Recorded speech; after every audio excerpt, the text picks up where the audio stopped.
Hello, good morning. ಬೆಳಿಗ್ಗೆ ಎದ್ದ ತಕ್ಷಣ ಸ್ಟಾರ್ಟ್ ಆಗುತ್ತಲ್ಲ ಹೆಣ್ಮಕ್ಳದ್ದು ಅಡುಗೆ ಮನೆ ಕೆಲಸ. ಈ ಜನ್ಮದಲ್ಲಿ ಅಡುಗೆ ಮನೆ ಕೆಲಸ ಮುಗಿಯಲ್ವೇನೋ. ನೋಡಿ, ನಾನು ಬೆಳಿಗ್ಗೆ ನನ್ನ ಮಗನಿಗೆ ಚಿತ್ರಾನ್ನ ಮಾಡ್ತಾ ಇದ್ದೀನಿ. ಸಾರಿ, ಚಿತ್ರಾನ್ನ ಅಲ್ಲ, ಪುಳಿಯೋಗರೆ ರೈಸ್. ಅದೇ ಮಳೆ ಬರ್ತಿರೋದು ಕಾಣಲ್ಲ, ಮೇ ಬಿ ಸೌಂಡ್ ಬರ್ತಾ ಇರ್ಬೋದು. ಸೊ ವೆದರ್ ತುಂಬ ಕೂಲ್ ಆಗಿದೆ. ಎಲ್ಲೋ ಒಂದು ಸಕಲೇಶ್ಪುರದಲ್ಲಿ ಇದೀವಿ ನಾನು ಅನ್ಕೊಂಡಿದ್ದೀನಿ. ಅಂದರೆ ಅಷ್ಟೇನಿಲ್ಲ, ಕ್ಲೌಡ್ ಎಲ್ಲ ಕತ್ಲೇನಾಗಿಲ್ಲ. ಬಟ್ ನನಗೇನು ಅದೇ ಥರ ಫೀಲ್ ಆಗ್ತಾ ಇದೆ, ಯಾಕಂದರೆ ಅಷ್ಟು ಚಿಲ್ಲಾಗಿದೆ. ಇನ್ನೊಂದು ಪ್ಲೇಟ್ ತಿಂಡಿ ತಿಂದು ಹೋಗಿ ಮಲ್ಕೊಂಡ್ಬಿಡ್ಬೇಕು. ಆಲ್ರೆಡಿ ಈಗ ಟಿಫನ್ ಆಗಿದೆ, ಅಂದರೆ ಏನು ಕೆಲಸ ಮಾಡೋಕೆ ಮೂಡ್ ಬರ್ತಾ ಇಲ್ಲ, ಅಷ್ಟು ಚೆನ್ನಾಗಿದೆ ವೆದರು. ತಿಂಡಿ ಆಲ್ರೆಡಿ ಮಾಡಿದ್ದೀನಿ. ಇದನ್ನ ಈಗ ತಿನ್ಸೋದೇ ದೊಡ್ಡ ಟಾಸ್ಕ್ ನನಗೆ. ನನ್ನ ಮಗನಿಗೆ, ಅವನಿಗೆ ಪುಳಿಯೋಗರೆ ಇಷ್ಟ ಅಂತೇಳಿ ಪುಳಿಯೋಗರೆ ಮಾಡಿದ್ದೀನಿ. ಬನ್ನಿ, ನಾನೆಷ್ಟು ಎಕರ್ಲಾಡ್ತೀನಿ ನೋಡಿ ಅವನಿಗೆ ತಿಂಡಿ ತಿನ್ಸೋಕೆ. ನೋಡಿ, ಸ್ಟಾರ್ಟ್ ಆಯ್ತು ಆಲ್ರೆಡಿ. ಇವಾಗ ಆಲ್ರೆಡಿ ತಿಂಡಿ ಬೇಡ ಅಂತೆ.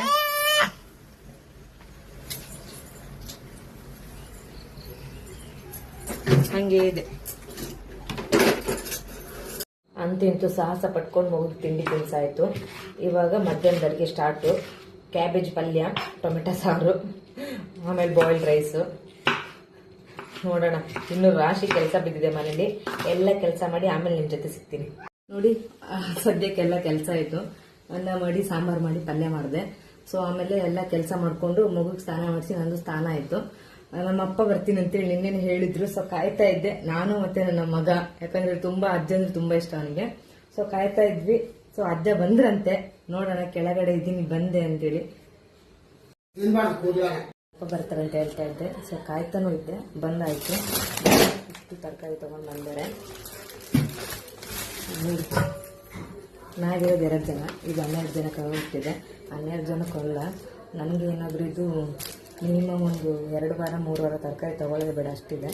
ಸೊ ನೋಡೋಣ, ಊಟ ಮಾಡೋಣ. ಊಟ ಮಾಡಿ ಡಿಮಾರ್ಟಿಗೆ ಕರ್ಕೊಂಡು ಹೋಗ್ಬೇಕು ಅಂದ್ಕೊಂಡಿದ್ದೀನಿ. ಯಾಕಂದರೆ ನಮ್ಮ ಅಪ್ಪ ಇಲ್ಲಿ ತನಕ ಡಿಮಾರ್ಟಿಗೆ ಹೋಗಿಲ್ಲ, ಕರ್ಕೊಂಡು ಹೋಗಿಲ್ಲ. ಸೊ ಡಿಮಾರ್ಟಿಗೆ ಹೋಗ್ತೀನಿ, ನೋಡೋಣ ಬನ್ನಿ. ನೋಡಿ, ಆಲ್ರೆಡಿ ಡಿಮಾರ್ಟಿಗೆ ಹೊರಟಿದ್ದೀನಿ. ಮಗ ಮಲ್ಕೊಂಡಿದ್ದಾನೆ. ಸೊ ನಾನು ಎತ್ಕೊಂಡು ಹೋಗ್ತೀನಿ. ನೋಡೋಣ, ನಮ್ಮಪ್ಪ ಫಸ್ಟ್ ಟೈಮ್ ಡಿಮಾರ್ಟಿಗೆ ಕರ್ಕೊಂಡು ಹೋಗ್ತಿರೋದು ನಮ್ಮಪ್ಪನ. ಅವ್ರಿಗೆ ಹೆಂಗಾಗುತ್ತೋ ಏನೋ ಗೊತ್ತಿಲ್ಲ, ಒಳಗಡೆ ಬಂದ ತಕ್ಷಣ. ನೋಡೋಣ, ಏನಾದ್ರು ಕೊಡಿಸ್ಬೇಕು ಅಂದ್ಕೊಂಡಿದ್ದೀನಿ. ನೋಡಿ, ಡಿಮಾರ್ಟಿಗೆ ಹೋಗಿ ಬಂದಾಯ್ತು. 1300 ರೂಪೀಸ್ ಬಿಲ್ ಆಯಿತು. ಸೊ ಅಪ್ಪಂಗೆ ಏನಾದ್ರು ಕೊಡಿಸ್ಬೇಕು ಅಂದ್ಕೊಂಡೆ. ಏನು ಕೊಡ್ಸೋದಂತ ನೋಡಿದರೆ ಸ್ಲಿಪ್ಪರ್ ಕೊಡಿಸ್ದೆ 2 ಜೊತೆ. ಅಲ್ಲೇ ಸ್ಟಾರ್ಟ್ ಆಯಿತು. ನಿಡ್ಕೊಂಡು ನಿಜವಾಗ್ಲೂ ಹೇಳ್ತೀನಿ, ನಿಡ್ಕೊಂಡು ಡಿಮಾರ್ಟಲ್ಲಿ ವಿಡಿಯೋ ಮಾಡೋಕ್ಕಾಗಲಿಲ್ಲ. ಸೊ ನಾನೇನು ವಿಡಿಯೋ ಮಾಡಲಿಲ್ಲ, ಏನು ವಿಡಿಯೋ ಮಾಡೋಕ್ಕಾಗಲಿಲ್ಲ. ಸೊ ಅಪ್ಪಂಗೆ ಸ್ಲಿಪ್ಪರ್ ಕೊಡಿಸ್ದೆ. ರೆಡಿಮೇಡ್ ಶರ್ಟ್ ತೊಗೊಳಕ್ಕೆ ಹೇಳಿದೆ, ತೊಗೊಳ್ಳಿ ಅಂತ. ಬಟ್ ಅವರು ರೆಡಿಮೇಡ್ ಶರ್ಟ್ಸ್ ಎಲ್ಲ ಹಾಕಲ್ಲ. ಸೊ ತುಂಬ ಚೆನ್ನಾಗಿತ್ತು ಕಲೆಕ್ಷನ್ಸ್ ಎಲ್ಲ. ಹೋದ್ರು. ಸೊ ಹೋಗೋಕೆ ತುಂಬ ಬೇಜಾರಾಯಿತು. ಆ್ಯಕ್ಚುಲಿ ನನ್ನ ಅಮ್ಮನ ಮನೆ, ಇಲ್ಲಿಂದ ನನ್ನ ಮನೆಯಿಂದ ನಮ್ಮ ಅಮ್ಮನ ಮನೆ 10 to 12 ಕಿಲೋಮೀಟರ್ ಅಷ್ಟೇ ಇರೋದು ಡಿಫ್ರೆನ್ಸ್. ಬಟ್ ಆದರೂ ಏನೋ ಅಷ್ಟು ಬೇಜಾರಾಯಿತು ಅಪ್ಪ ಹೋದಾಗ. ಏನೋ ಸ್ವಲ್ಪ ತಿರ್ಬೇಕಿತ್ತು ಅಂತೇಳಿ. ಆ್ಯಕ್ಚುಲಿ ನಾನು ದೇವ್ರಿಗೆ ತುಂಬ ಥ್ಯಾಂಕ್ಸ್ ಹೇಳ್ತೀನಿ.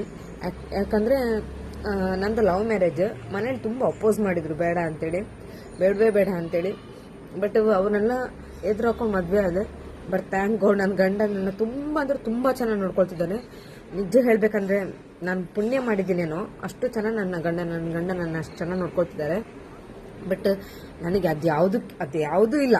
ನನ್ನ ಅಪ್ಪ ಅಮ್ಮ ನನ್ನ ಅಷ್ಟು ಚೆನ್ನಾಗಿ ನೋಡ್ಕೊಳ್ತಾರೆ. ಯಾಕಂದರೆ ನಾನು ಅನ್ಕೊಂಡ್ಬಿಟ್ಟಿದ್ದೆ, ಲವ್ ಮ್ಯಾರೇಜ್ ಆದ ತಕ್ಷಣ ಆಯಿತು, ಈ ಫಿಲ್ಮಲ್ಲೆಲ್ಲ ಅಲ್ಲ ಹೊರಗಡೆ ಎಲ್ಲ ನೋಡಿದ್ದೀನಲ್ಲ. ಅಂದರೆ ನಮ್ಮ ನೇಬರ್ಸ್ ಎಲ್ಲ ಸ್ಟಾರ್ಟಿಂಗ್ ಅಮ್ಮನ ಮನೆ ಹತ್ರ ನೇಬರ್ಸ್ ಎಲ್ಲ ಇದ್ರಲ್ಲ, ಓಡ್ ಬಂದವರೆಲ್ಲ, ಅಂದರೆ ಮನೇಲಿ ಒಪ್ಪಿಲ್ಲ ಅಂತೇಳಿ ಲವ್ ಮಾಡಿ ಓಡ್ ಬಂದು ಮದುವೆ ಆಗಿ ಅವ್ರ ಅಪ್ಪ ಅಮ್ಮ ಅವ್ರನ್ನ ನೋಡೋಕ್ಕಾಗದೆ ಫೋನ್ ಮಾಡೋದು, ಅವ್ರನ್ನ ಕರೆಯೋದು, ಇಲ್ಲ ಹೊಡಿಯೋಕ್ಕೆ ಜನ ಬರೋದು, ಇಂಥದ್ದೆಲ್ಲ ನೋಡಿದ್ದೆ. ಸೊ ನಾನೇನು ಅಂದ್ಕೊಂಡಿದ್ದೆ, ನಮ್ಮ ಅಪ್ಪ ಅಮ್ಮ ನನ್ನ ಬಿಟ್ಟರು, ನನಗೇನಾದರೂ ನಮ್ಮ ಅಪ್ಪ ಅಮ್ಮ ನಂಗಿಲ್ಲ ಇನ್ನು ಮುಂದೆ, ಆ ಥರ ಎಲ್ಲ ಅಂದ್ಕೊಂಡಿದ್ದೆ. ಬಟ್ ನಿಜ ಹೇಳ್ತೀನಿ, ನಮ್ಮೆಲ್ಲರ ಮನೇಲಿ, ಅಂದರೆ ನಮ್ಮ ಮನೇಲಿ ಒಟ್ಟು 4 ಜನ ಮಕ್ಕಳು. ಅವರೆಲ್ಲರಿಗಿಂತ ಚೆನ್ನಾಗಿ ನೋಡ್ಕೊಳ್ತಾರೆ. ಯಾವಾಗಲೂ ಬರ್ತಾರೆ. ನಾನು ವಾರದಲ್ಲಿ 2 ಸರಿ ಹೋಗ್ತೀನಿ. ಹೋದ್ರೂ ನಮ್ಮಮ್ಮನ ಫೋನು, ಯಾಕಮ್ಮ ಬಂದಿಲ್ಲ ಅಂತೇಳಿ. ಅಷ್ಟು ಸಾಕು, ನಿಜ ಹೇಳ್ತೀನಿ.